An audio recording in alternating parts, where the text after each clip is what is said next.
Alright, so tell me what is the idea? Okay, now the idea is that I'm going through 3 parts of a transformation. Well, the first part is in my current condition. Okay, I would consider myself to be fit. And the second part is where I get fat on purpose. And I'm talking about, well, let's just say right now my body weight is 95 kilograms. I weigh 95 kilograms. My fat percentage is about 13 to 14%. So that's me right now. In the next phase, where I get fat, I'll go to something about 100 kilos and more. Okay, maybe 110, 120, doesn't matter. The idea is just to get really As fat as possible. As fat as possible. Yeah. Okay. Yeah. What is the reason why you want to become as fat as possible? Okay. Now that actually goes into why I'm actually doing this whole thing. Now there are actually 2 reasons, but I'll start with the first reason. It's actually a short story. Yeah, let's do it. Okay, so there was a day when I was sitting in the bus stop with a friend of mine. Okay, now this friend of mine is really overweight. So he was telling me that he's having problems socializing because of his weight. So because that he always has this problem socializing and clicking a lot with these people, it started to dawn on him that he became so self-conscious about his weight, and that's when I started to try to get him to exercise, because he's obviously reaching a stage where it's very unhealthy for him. He has so much weight on him. He complains of pain in his back, his joints.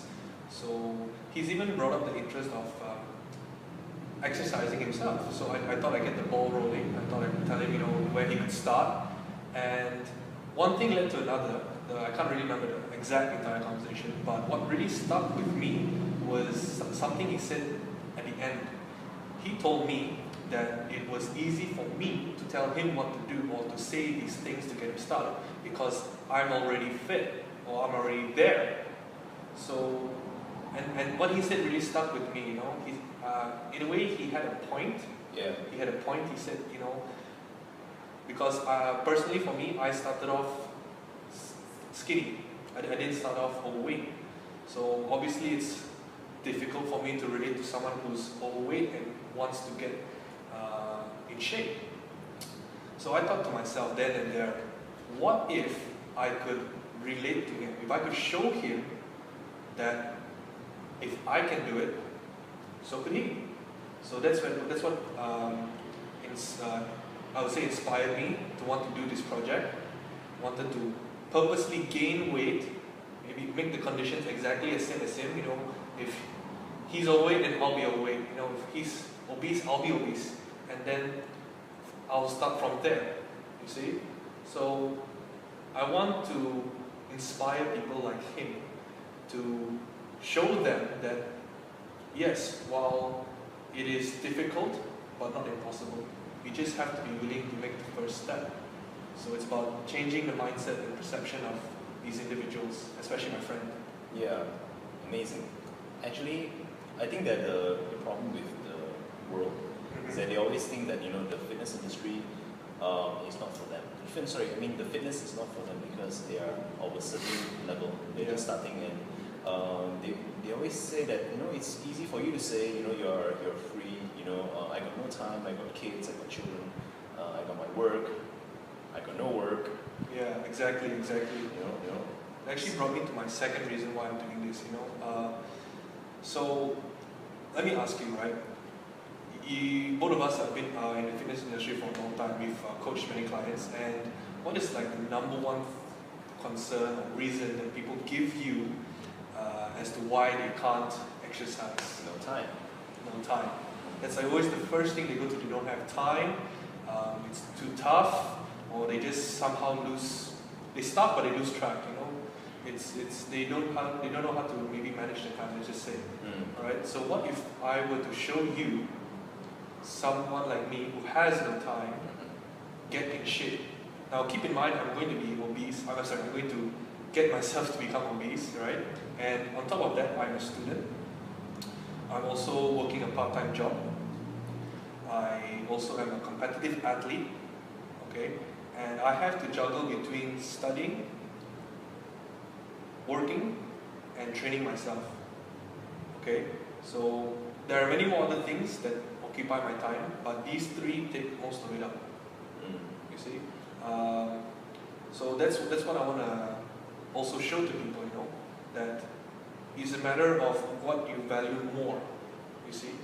So to me, when someone comes up to me and says that, oh, I don't have the time, what I hear and what I see are two different things. To me, it's a matter of priority. These people that tell me they don't have the time, I tell them it's just that you're not prioritizing it properly. Right? If you tell me that you don't have time to the gym, then getting in shape is just not a priority to you. If it's a priority to you, you will make time for it. So that's the message I'm trying to send it out. So what if someone says, fitness is not my priority? I mean, this topic about having no time resonated with me a lot because before I underwent PN coaching, I was actually giving the exact same reason as to why I couldn't. I mean, in spite of the fact that I'm in the fitness industry for so long. I mean, when I transitioned into being a business owner, I find it suddenly it became extremely difficult to juggle a business. When I say business, I mean like you really go all out for that business. And for different people, it may be different things. Some people may be going all out for their family. Some people may be going all out for their job, or all out for something else. Okay. Right. So what about people who are saying that fitness is not my priority? Okay.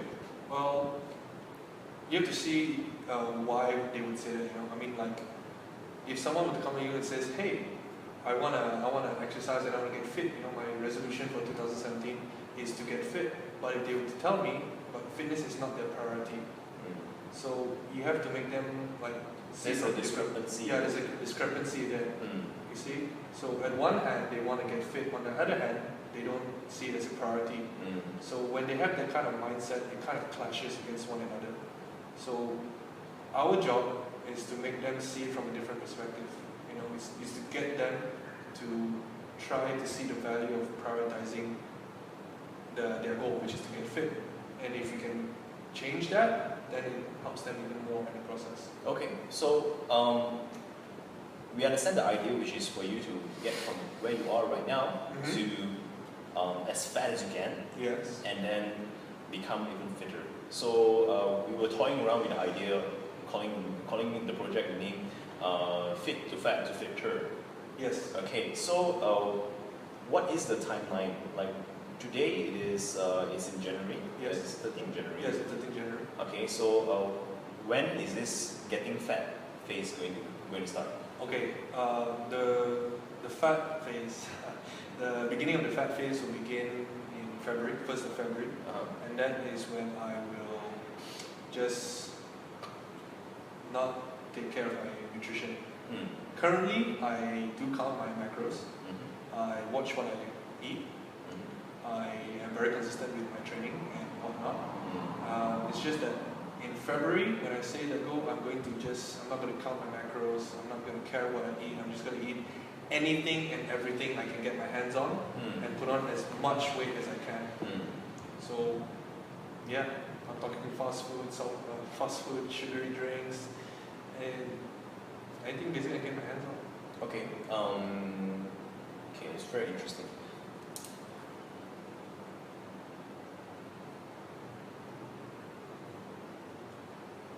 So yeah, I think that's basically getting the fat stage. The fitter stage, I want to be the fittest I've ever been. Because you see, right now, if you're someone who's fit, making that next step to being fitter is not that very difficult. Because basically you're fit, all you need to do is just put in a bit more time, a bit more discipline, and you can, I would say, relatively easily get to being fitter. But when you arrange it in such a way like fit to fat to fitter, you're basically starting from zero and you're going to go to fitter. Well, to be frank, it is not exactly zero though, because you have all these muscle mass, Oh, yes. right? Yes. And that actually helps you in terms of burning fat. Mhm. So how would you, for people who are going to point out all this, what do you have to say about that? Yes, that is true. I do have a substantial amount of muscle mass on me. It's just that what people need to understand is that when I do put on weight, there is a number of factors that will say stop me from actually excelling a bit more. Okay, in terms of like, if I'm eating more calories, the training I do, I'm also actually going to purposely reduce the frequency of my training sessions just to mimic the conditions of someone who is actually busy. Okay, so for example, how many times a week do you train? You're obviously a very busy man. Okay. I train 2 to 3 times, about 30 minutes each. 2 to 3 times, 30 minutes each. Okay, I will probably do the same thing 2 to 3 times, but maybe I'll just try 60 minutes. Okay. Even if it means 30 minutes in the morning and 30 minutes in the evening, Okay. I will do something of that caliber. Okay. Yeah. All right. And just now you mentioned something about your counting macros now. Yeah. So you are actually currently on Pro Coach, which is the curriculum designed by Precision Nutrition. Yes. So right now you are already using Pro Coach. So during the time in February, we are actually on the second month? The second month of you on Pro Coach? This is actually my first. This is actually your first one. January, yeah. So by February, does it mean that you are going to completely stop Pro Coach? I wouldn't say stop. I would still like to. Well, Pro Coach doesn't just give me the nutrition part. It also gives me other things that I can apply while still doing this project. You know, Okay. like creating good habits, creating certain habits. Okay. Things like, we say, making time. Yeah. In my case, making time to eat more. Making time to Yeah, making time to eat more. But I say I wouldn't stop Pro Coach. I would still continue. It's just a matter of, you know, if they ask me to eat less, I probably eat more. Things like that. Okay. So I think Pro Coach isn't just about the nutrition, it's about building habits that I can apply in other aspects of my life. Okay. What sort of long-term, I mean, I've spoken to many fitness professionals. Okay. A lot of them, and even with people who have managed to transform their body, they swear never to get back to the way they used to be. Yes. And here you are doing the exact opposite of this. And I'm talking like you're gonna go put yourself through a phase where you get obese, Yes. right? What sort of health effect do you think might happen? And why aren't you afraid of it? Why aren't I afraid of it? Why aren't you afraid of it? A lot of people are actually terrified of the long-term health effects of what something like this might do to them. Well, honestly, I would say I am afraid. I'm not Yeah. afraid. Because, there's, when you put on that amount of weight and say that fast, I would say, it's obviously unhealthy. Even if you took a very long time and put on that weight, nonetheless, remaining in that particular situation or weight is not healthy. You know, being obese has numerous health bad health conditions that come in: high cholesterol, high blood sugar, diabetes, all this joint pain, back pain, muscle aches here and there, trouble breathing, going up the stairs. Now, because it terrifies me so much, like going from someone who's relatively healthy and going into that particular stage, it makes me want to do it even more. It makes me want to experience what it's like to actually be in the shoes of someone else. So this can further help me relate to them even more. If like they tell me, hey, I have trouble walking up 5 flights of stairs, and when I get fat, I tell them the same thing. Yeah, I was like breathing really heavy. So all this, the good, the bad times, will make it much more easier to relate to other people. Right. And the dangers are real, the risks are real, the negative health effects are real. Now, if you're gonna do this anyway, Yeah. I'm sure one of the burning questions is like, if you're gonna do this anyway, why don't you just not train at all? That's a good question actually. Well, training for me is, I definitely, I'm going to do this project to gain weight, but I'm also a competitive powerlifter, an athlete. I wouldn't want my skills that I've acquired from years and years of training to actually just go to waste. So I would still like to keep some of it, although the frequency may not be very high. I still have things to prepare for. I still have certain, say, competitions to prepare for. So I have a duty and responsibility to myself to actually perform at these competitions. Okay. Yes. Okay. Just now you mentioned about joint aches, back aches, Yeah. associated with obesity. Yeah. Do you really foresee yourself having these issues? That's actually, well, for me right now, because I've trained my body in such a way that that my joints are strong, my muscles are strong, so it can support my weight. As I progressively get heavier and heavier, if I lower down the frequency of my training, perhaps yes, I may encounter some sort of joint pain, back pain. These kind of conditions will happen when the body is being stressed too much by too much weight of the individual. So when the joints can't support its weight, that's when the problem starts arising. So whether I foresee myself getting these kind of problems, it's a yes and no. How much do you weigh? I weigh 95 kilos. And how heavy do you think you will weigh at the end of your, let's call it bulking? Yeah, it's going down. I given myself 3 to 4 months. Yep. And whatever weight I hit, I'll hit.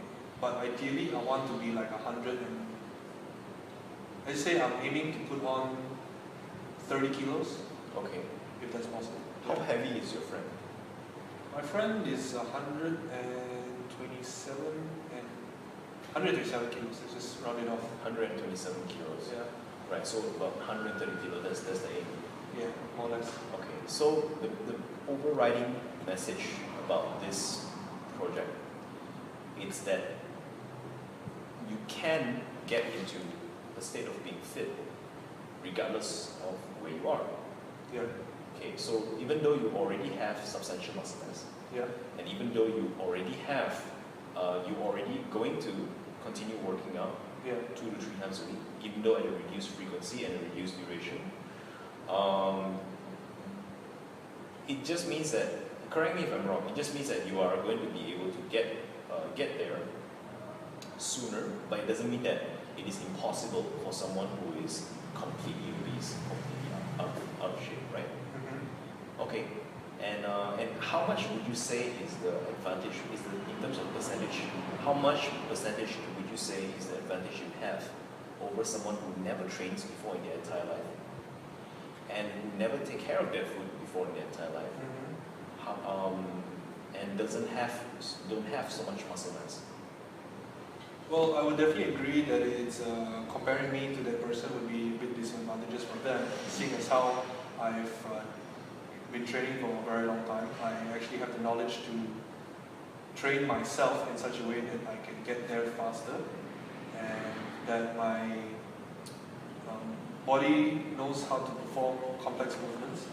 It's just that while other people may see it like this, like, hey, you have so many years of training experience and whatnot, and etc., etc.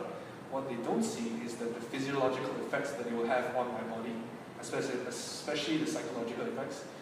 So for me, what I foresee happening is that as every day when I'm eating, when I'm putting on weight, every day when I get up in the morning and I look myself in the mirror, I'm seeing myself like just slip away.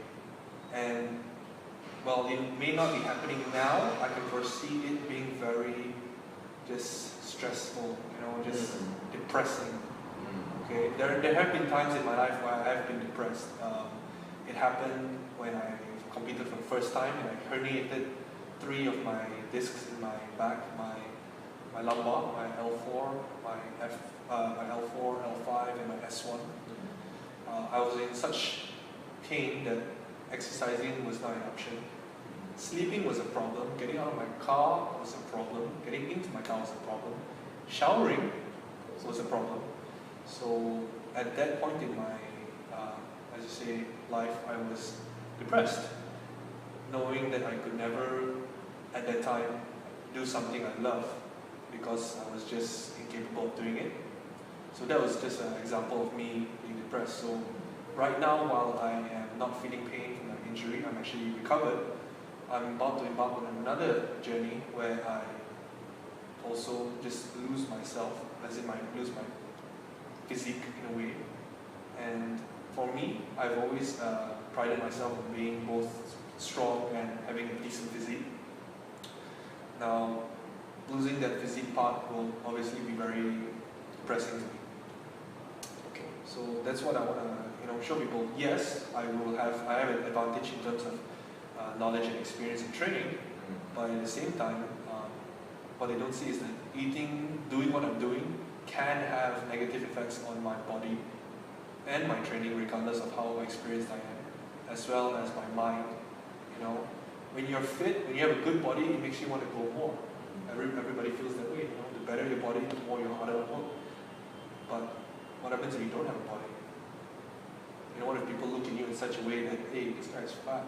Did he used to be very strong and fit? What happened to him? Actually, did you know that, fun fact, sometimes people, it depends on what you are motivated at. You can be motivated by something which is positive, and you can be motivated by something which is negative.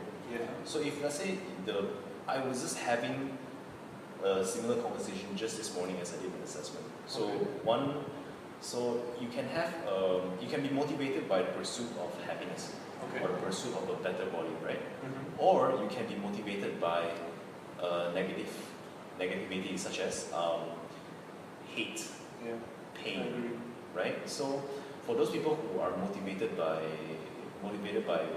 hate, like let's say I hate my fat, I dislike myself, so they start training because they dislike themselves or their body or certain parts of their body, whichever it is. And when that area goes away, so too does their motivation.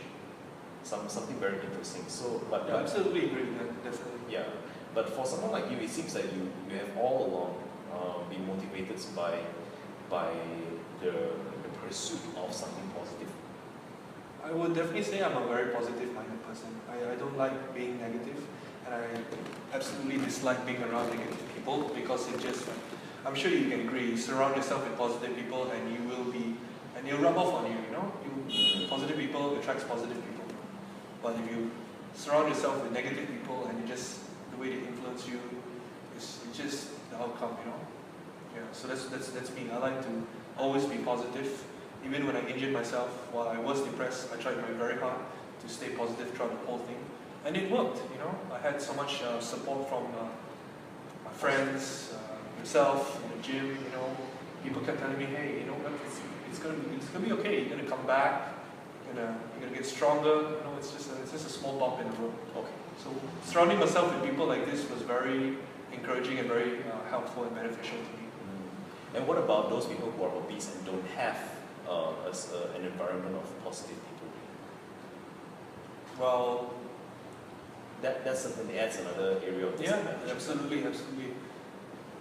I think that right now, for people like those, the trouble or the problem isn't to find those people just yet, or is having to find those people. I think they should start with themselves first. Right. You see, when individuals like those are struggling with their own mind right now, they're thinking negative thoughts. Like, for example, my friend, his mindset is set in such a way that he's constantly putting himself down. So once he changes his own mindset, if he can just be more positive, right, eventually he's going to attract individuals like himself. So rather than starting off by finding some positive people, I think you should just start with yourself first. Take small steps, change your mindset, become a little bit more positive. Relish in the very small victories. Right. If it's your first time in the gym, if you make the decision to sign up for a gym and make your first step on the treadmill, that's a very to me, a very big victory. It is. You went from someone who is depressed about your weight but wasn't doing something about it to someone who's doing something about it.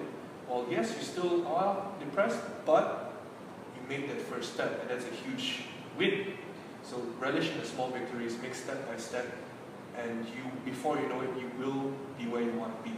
It's always that plus 1%. Plus 1%, 0 to 1%.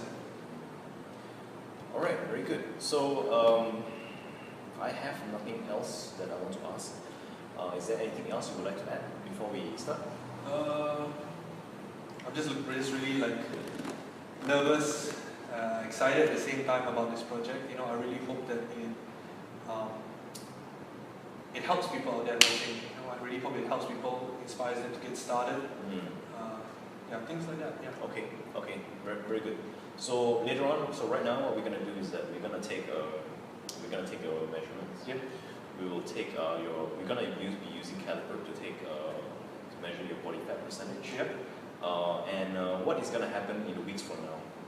What are gonna happen? What's happening in the weeks from now? We're gonna do vlogs. We're gonna do video logs. Yeah. We will be doing video logs. I'll be doing my own video logs. I'll be doing video logs when I'm not with you. Okay. As in what happens when I say behind the scenes, just when I'm driving or when I'm at home. If I'm just going to log whatever and whenever I can, so that people can be apprised of what's going on. They don't just see that when I'm meeting you, then you log something. I think people should know what happens behind. If I'm feeling happy, if I'm feeling sad, if I'm feeling depressed, I think everybody should see that. And basically. And how would the audience find these contents? I've recently just started my own YouTube channel, Lip Lango Powerlifting. Okay. People can subscribe to the channel as well as subscribe to Honey Badger's channel as well. We will be running the vlogs concurrently. Yeah. I think that what we should do is that my channel will be my personal vlogging, such as what I'm doing behind the scenes at home, and then the more vlogging, say interactions like this, can be a HB's channel. We can do it anyway, but I think the idea is just for them to stay tuned, stay apprised of what's going on. Okay. All right. Let's go. Let's get started. All right. Let's do it. Go. Alright, so what we're gonna do right now is that we are going to take Luke's body weight, and we're gonna be taking skinfold calipers, and we are also gonna be taking his body measurements. Okay, so let's start with body weight first. How do you work this thing? So you just step on it and it goes. You step on it. Okay, cool. Okay, I'll keep my pants on for this one. Right. Okay, zoom in to see the. Can't tell us. 96. You can see. Next one, we're gonna use skinfold calipers. Been in the industry for so many years. This is still the gold standard when it comes to body fat percentage. So we're gonna be using this. Right. So we use skinfold calipers. We're gonna be measuring chest, navel, and quads. Okay.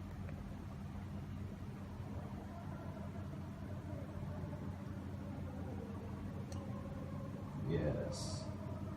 Accurate? Yeah, yes, I forgot to use this function. What's the function for? Because you cannot be pressing too hard. Oh. So it's actually 10 mm only. Because you gotta press hard enough so that this one actually goes in. Right? So that's the way it works.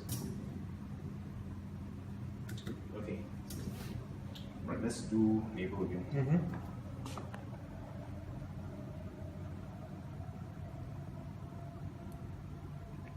It's 20 mm this time. Just now it was? This time it was 20 mm. Yeah. Still 20 mm. Actually it's 18 now. No, really? Yeah, 18. Yeah, I lost 2 mm in like a few seconds. Check that out. High metabolism. Yeah, 18. Cool. This one. Quads. Here come the quads. That's right.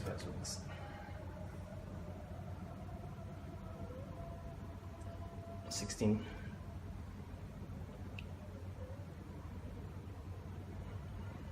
13. Relax, huh? Yeah, Are you sure you're relaxed? I'm relaxed. 14. That's okay, cool. Right. Okay, next. Okay. Okay.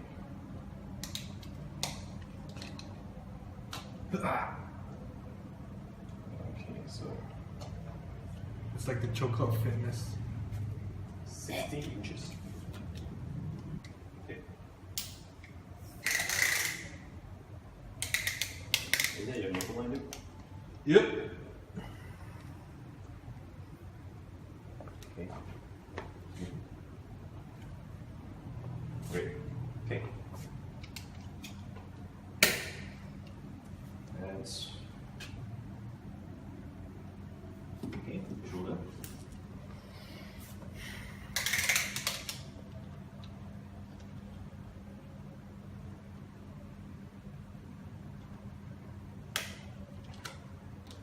Okay, turn around. Slowly. Okay.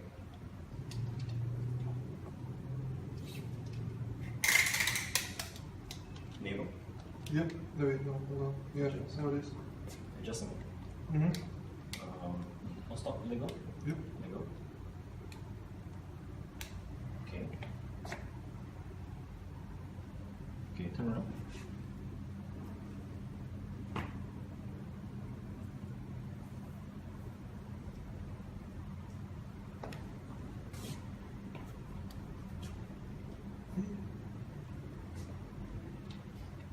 Okay, hold it. Bring it. Okay. Keep going. Yep, here you go. Keep going now. Yep. Okay. Arms up. It's not flexible. No flex. No. Damn. No, you gotta bring it up. No, it's. Oh. That's my left. Oh, wait. Sorry. So now it's your left.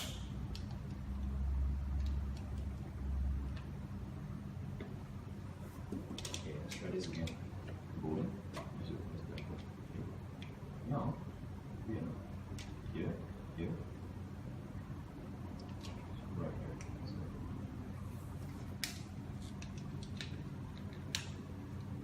Relax your arm. So I'm looking for a peak now.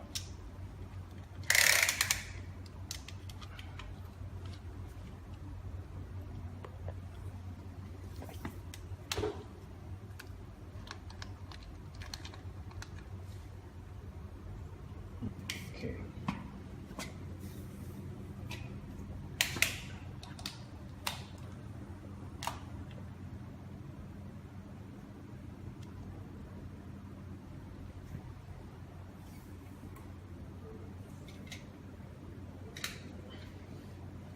Okay, relax. Oops. Okay, so we have just done the measurements, and they'll be all. Yeah. So the next time we're gonna do this again is after Luke has. So take a good look, guys. This is how I am right now. And the next time that we'll be doing the measurements, I'll be, well, not me. Flex.